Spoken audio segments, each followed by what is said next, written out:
पैसे की कमी थी तो वो शुरुआत के लिए ऐसी जगह चुनी गई जो सुलभता से मिल सकती थी और वो था एक चबूतरा।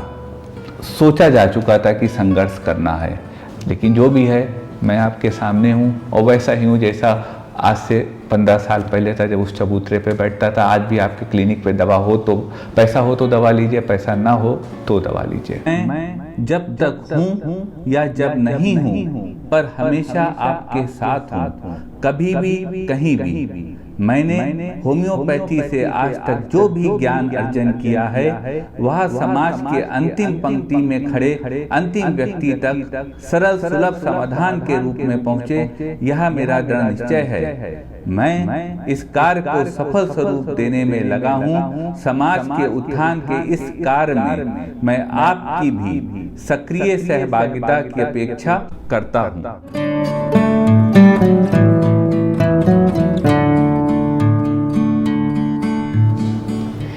Hello everyone, this is motivational Mamta और आज का दिन मेरे लिए और मोटिवेशनल ममता फैमिली के लिए बहुत ज़्यादा इम्पॉर्टेंट है, क्योंकि आज हम बात करने जा रहे हैं एक ऐसी शख्सियत से जो कि सिर्फ लखनऊ में ही नहीं, इंडिया में ही नहीं, पूरे वर्ल्ड में वेल नोन है। किसी और के शब्द हैं लेकिन भावनाएं मेरी हैं। साहिल पे पहुंचने से इनकार किसे है लेकिन, साहिल पे पहुंचने से इनकार किसे है लेकिन, तूफानों से लड़ने का मजा ही कुछ और है। कहते हैं किस्मत खुदा लिखता है, लेकिन उसे मिटा के खुद गढ़ने का मजा ही कुछ और है।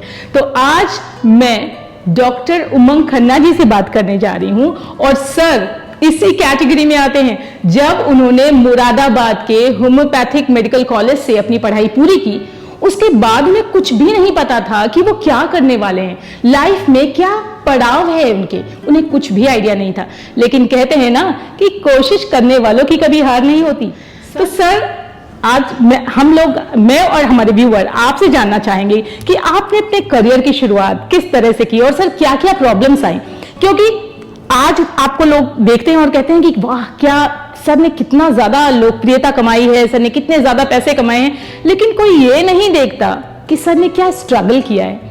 और हम छोटे छोटे स्ट्रगल पे थक जाते हैं और हमको लगता है कि उनकी किस्मत ज्यादा अच्छी है। सर प्लीज हमारे व्यूवर्स को बताइए कि कहीं भी आगे बढ़ने के लिए हमें क्या क्या स्ट्रगल करने होते हैं और कैसे हम उनसे जीत सकते हैं। मैं सबसे पहले अपने दर्शकों का, श्रोताओं का धन्यवाद देता हूं कि आज वो हम लोगों के साथ हैं। मैं आप लोग मोटिवेशनल ममता चैनल पे इस समय इस वीडियो को देखेंगे आने वाले वक्त में। मैं ममता मैम को भी, अपनी होस्ट को और अपनी बहन को धन्यवाद देता हूं कि आपने संडे को वक्त निकाला और हमारे साथ जो है यहाँ इंटरव्यू करने की प्रिविलेज हमको प्रोवाइड करी। जीवन का सफ़र हमारा शुरू हुआ था तो वास्तव में यह नहीं सोचा था क्या करा जाएगा, लेकिन पैसे की कमी थी तो वो शुरुआत के लिए ऐसी जगह चुनी गई जो सुलभता से मिल सकती थी और वो था एक चबूतरा। माता शीतला मंदिर राजाजीपुरम में एक चबूतरा था, उस पर मैं कुर्सी मेज रख के बैठ गया। संघर्ष सोचा जा चुका था कि संघर्ष करना है। रास्ते और भी थे, रास्ता था कहीं पे नौकरी कर लेते, किसी इंश्योरेंस कंपनी में एडवाइज़र डॉक्टर के तौर पे रह जाते। इस तरह तमाम रास्ते थे जो और करे जा सकते थे, कहीं पे जॉब भी मिल सकती थी। लेकिन वो संघर्ष की शुरुआत इसी प्रकार से हुई। 5 रुपए की दवा 3 साल तक, 1 हफ्ते की दवा 5 रुपए की 3 साल तक लगातार मरीजों को दी गई। शायद वही वो शुरुआत थी कि जो आज आप समझते हैं, हालांकि मैं नाकाबिल हूँ उसके लिए, लेकिन आप जो समझते हैं थोड़ी बहुत नॉलेज है, जानकारी जो यूट्यूब वीडियोस या फेसबुक के माध्यम से आप तक पहुँचती है। और आज ये बात इंस्पिरेशनल मोटिवेशनल ममता जी के चैनल के माध्यम से पहुँच रही है कि जो पॉलिशिंग शुरू हुई थी वो वहीं से शुरू हुई थी। जब 5 रुपए की आप 1 हफ्ते की दवा देते हैं, सड़क के किनारे बैठते हैं, तो जाहिर सी बात भीड़ लगती है। हर साइकिल वाला, हर रिक्शे वाला सोचता है कि थोड़ी दवा ले लो, 5 रुपए का जुआ खेल लो, 5 रुपए में ठीक हुए नहीं हुए, लेकिन डॉक्टर साहब वाला लगाए बैठे हैं तो कोई ना कोई बात होगी, कोशिश कर लेते हैं। तो वही वो शुरुआत थी। और सबसे बड़ी बात भगवान का आशीर्वाद जो हमको वहाँ पे मिला, प्रभु का आशीर्वाद मिला, उन्होंने अपने दरवाजे हमको बैठने के लिए बुलाया, तो वहाँ से मेरी शुरुआत हुई। उसके बाद 3 साल जब हो गए तो मेरे जीवन में एक और किरदार आया मैम, और वो थे सुमित पाल नाम से। सुमित भाई हमारे आए, उन्होंने, उनके एक दोस्त थे, उनकी हुसैनगंज में एक दवा की दुकान थी, बिल्कुल तिराहे पे हुसैनगंज लखनऊ में। उनके नीचे ऊपर एक जीना जाता था, तो जीने के नीचे का एक छत्ती का जो स्पेस होता है 2 लोगों के बैठने का, सुमित जी के कहने पे उनके फ्रेंड ने वह स्पेस में हमें बैठने को दे दिया। वहाँ पर दवा देता रहा, धीरे धीरे भीड़ बढ़ती गई, भीड़ इतनी बढ़ गई कि वहाँ बैठने से फिर जिस दुकान पे मैं बैठा था उन्हीं को परेशानी होने लगी कि इतनी ज़्यादा क्राउड अगर आएगी तो आदमी की दुकानदारी खराब होगी, वो लोग उधर फोकस करने लगे तो फोकस हट जाएगा। मैंने उनकी मन की पीड़ा को समझा। मैं धन्यवाद दूंगा अभिनव जी का, उन्होंने मुझसे 1 पैसा किराया नहीं लिया, हालांकि जब मैं पैसा कमाने लगा मैं देने लगा, उनका हक था और मेरा फ़र्ज़ था जी, लेकिन उन्होंने नहीं मांगा। तो वहाँ पे बहुत भीड़ होने लगी, जब भीड़ बहुत होने लगी तो उनको डिस्टर्बेंस होने लगा। तो उस अवसर को, उस डिस्टर्बेंस को मैंने उनके मन की जो एक व्याकुलता थी उसको भांपा, और तभी नसीब ने एक और साथ दिया। जब तक काफ़ी क्रॉनिक पेशेंट्स ठीक होने लगे थे तो काफ़ी लोगों से धीरे धीरे करके वो लाइलाज बीमारियां ठीक होने लगी थी, जिनकी गाड़ी पे देखने बाहर हमको जाना पड़ता था, जो एक जीना चढ़ के भी क्लिनिक नहीं आ सकते, उस तरह के मरीज़। तो एक हमें और हमारे संकट मोचक के रूप में मेरे साथी मिले, आज भी हैं, और जयप्रकाश सिंह भैया, उन्होंने मुझको कसमंडा हाउस है यहाँ पर हज़रतगंज में, बिल्कुल मेन प्राइम लोकेशन पे, चौराहे पे, क्राइस्ट चर्च स्कूल के सामने कसमंडा हाउस का बेसमेंट था, उन्होंने वहाँ पे हमको बैठने का अवसर दिया। वहाँ पर भी मरीज आने लगे, बढ़ने लगे। मैंने फिर वो हुसैनगंज वाली क्लिनिक को छोड़ दिया, क्योंकि आपके कारण किसी को डिस्टर्बेंस नहीं होना चाहिए, ना आपका उस चीज़ पे कोई हक है, ना वो आपकी जगह थी, और ना आपको किसी को परेशान करने का हक था। ये वो उसकी सज्जनता थी अभिनव की, उसने हमसे कभी कुछ नहीं कहा, लेकिन हमें ऑकवर्ड लगने लगा तो कसमंडा हाउस बैठने लगा, वहाँ मरीज आने लगे। वहाँ भी हमारे भैया जो आज भी हमारे संकट मोचक हैं, 1 भी रुपया हमसे नहीं लिया। तो ऐसे अच्छे अच्छे लोग मैम जीवन में मिलते रहे। उसके बाद मेरे जीवन में एक ट्विस्ट आया मैम जी। वहाँ तक क्या था, वहाँ तक वो संघर्ष था, तो शायद हमारे साथ तो अनेकों लोग कर रहे हों, लेकिन उसके बाद हमारे जीवन में एक टर्निंग पॉइंट आया, टिपिंग पॉइंट आया। मेरा एक और दोस्त शिवम जैन जी, जैन लोगों से मैं इसीलिए बहुत आत्मीयता भी रखता हूँ। शिवम जैन की एक शॉप थी, वो नखास में आइडल पड़ी हुई थी, मेन रोड की दुकान थी जी। वो था कबाड़ी बाजार में। अच्छा, कबाड़ी बाजार था। तो मेरे दोस्त ने मुझको वो जगह दिखाई जी, वो जगह दिखाई, तो मैंने कहा, मैं और मेरी वाइफ गए, वाइफ भी मेरी पूरे संघर्ष में मेरे साथ रही हमेशा, चाहे वो चबूतरे पे बैठने की बात हो, उन्होंने भी मेरा साथ दिया। वो भी 3 साल तक बैठी उस गर्मी में, जब एक पंखा भी नहीं था। बहुत दिन बाद, 1-2 साल बाद क्षेत्रवासियों ने पंखा लगाया था। तो शिवम जैन की जब दुकान दिखाई तो हमने जैन भाई से कहा, हमने कहा यार ये कबाड़ी बाजार है, इधर कबाड़ी की 2 दुकानें हैं, इधर चूने की दुकान और गाढ़े की, उसके बाद लोहे की दुकान, उसके बाद सीमेंट की दुकान, और उसके बाद खाली पड़ा। तो ऐसे में, और उसके सामने पार्क और एक ऊपर वाले का घर, तो ऐसे में हमारी क्लिनिक कैसे चलेगी कबाड़ी बाजार में जी। लेकिन जिसके पास कुछ ना हो तो वो मिनरल वाटर का पानी नहीं तलाशता है, उसको जो भी पानी मिले वो पी लेता है। सही कह रहे हैं, बिल्कुल सही। उसी प्रकार से उस प्यासे को पानी के रूप में वो दुकान मिली। मैं प्यासा था, मुझे उसने, शिवम ने बैठने का दिया। बहुत वान टान अवस्था में थी, उसको मैंने ठीक कराया, रिनोवेट कराया थोड़ा सा। हम लोग सिर्फ चूना पुताई पे ही भरोसा रखते हैं, इंटीरियर हमारे लिए केवल चूना पुताई ही होता है, और उससे ज़्यादा इंटीरियर का महत्व होता नहीं है। खरीदते सब कुछ है, लेकिन महत्व कुछ नहीं होता किसी चीज़ का, इंसान के अलावा महत्व किसी चीज़ का नहीं है।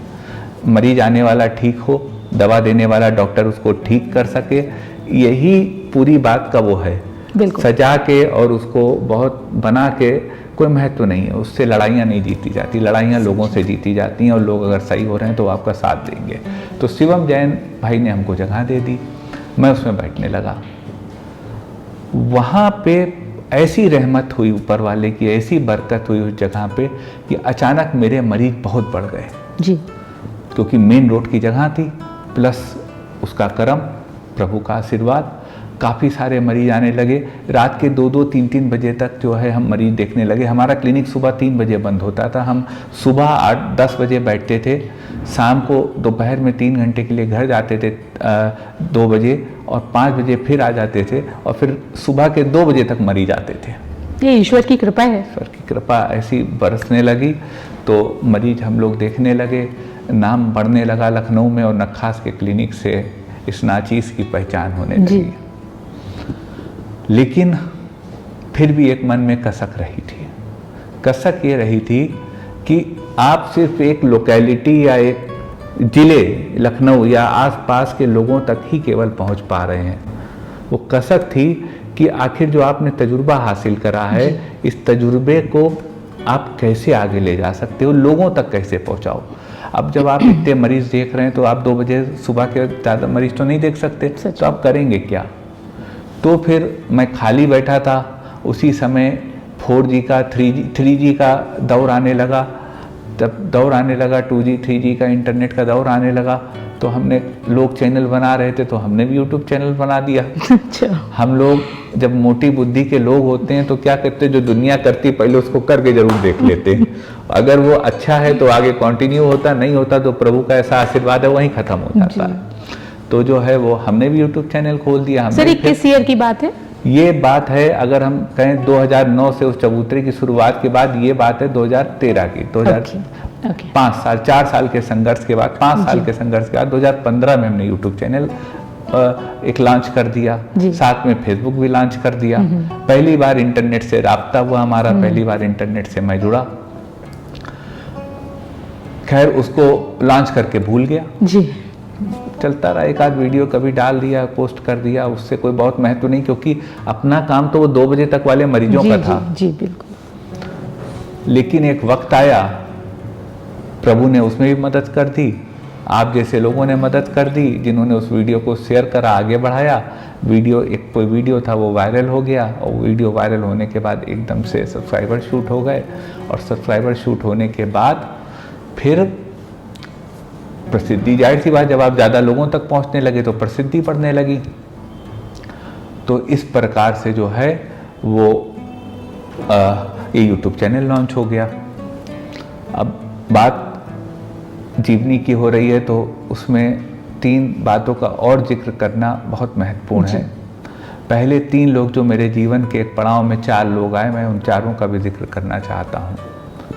सबसे पहले जिसने हमको माइक दिया, श्री अनुराग मिश्रा जी, मुझे मंच दिया, बोलने का दिया। हालांकि वो राजनीतिक मंच था, लेकिन उसमें बोलना तो, राजनीतिक मंच में भी बोलना तो डॉक्टर क्या बोलेगा, डॉक्टरी की बात बोलेगा, डॉक्टर के पास और बोलने के लिए कुछ है ही नहीं, हमें होम्योपैथी के अलावा कुछ आता ही नहीं है। तो एक वो रहा जो मंच और माइक पहली बार हमारे पास आया।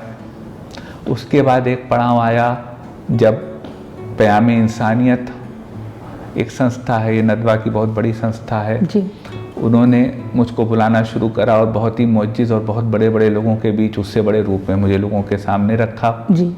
और तीसरा, जहाँ मैं दुबई तक, विदेश तक पहली बार पासपोर्ट बना और विदेश तक भी पहुँचा, दुबई तक, तो डॉक्टर नीतीश चंद दुबे जी वो बर्नेट कंपनी रही जी, जिससे कि एक अलग लेवल पे चीज़ें पहुँची। लेकिन जो भी है, मैं आपके सामने हूँ, और वैसा ही हूँ जैसा आज से 15 साल पहले था, जब उस चबूतरे पे बैठता था। आज भी आपके क्लिनिक पे दवा हो तो, पैसा हो तो दवा लीजिए, पैसा ना हो तो दवा लीजिए। बहुत अच्छा सर, बहुत ज़्यादा इंस्पिरेशनल है। Everyone, this is Mamta Sharma. आज का दिन मेरे लिए और मोटिवेशनल ममता फैमिली के लिए बहुत ज़्यादा इम्पॉर्टेंट है। पता है क्यों? क्योंकि आज हम ऐसी शख्सियत से बात करने जा रहे हैं जिनको इंटरव्यू करने के लिए मैंने पिछले 6 महीने से कोशिश की। वो सर इतने ज़्यादा बिजी हैं कि हमें समय नहीं मिल पा रहा था, और आज वो शुभ दिन आ ही गया जबकि मेरे साथ हैं डॉक्टर उमंग खन्ना, जो कि एक बहुत ही महत्वपूर्ण व्यक्ति हैं, सिर्फ लखनऊ वालों के लिए नहीं बल्कि पूरे देश के लिए। डॉक्टर खन्ना के बारे में मैं जितना कम है। ये एक ऐसे व्यक्ति हैं जो कि सिंपल लिविंग और हाई थिंकिंग में बिलीव करते हैं। कैसे उन्होंने अपने करियर को स्टार्ट किया उन्होंने, इसके बारे में हम लोग बात करेंगे। कैसे उन्होंने एक 2007 में जब उन्होंने अपना करियर वो जब homeopathic Moradabad homeopathic medical college से जब वो पढ़ के निकले और किस तरीके से उन्होंने अपनी प्रैक्टिस स्टार्ट की, एक मंदिर में बैठकर उन्होंने कुछ मरीजों को देखना शुरू किया और 1 से 2, 2 से 4 और 4 से 4,000 इतने सारे लोग कि आज तो पूरा देश क्या पूरे विश्व से लोग उनको कंसल्ट करते हैं। तो आप सब भी इसी फिलॉसफी को फॉलो करिए, अपने आप से प्यार करिए और सर की बातों को अपनी लाइफ में प्रैक्टिकली यूज करिए और फिर देखिए कि कैसे लाइफ की क्वालिटी बढ़ती है, कैसे आपकी खुशी का लेवल बढ़ता है।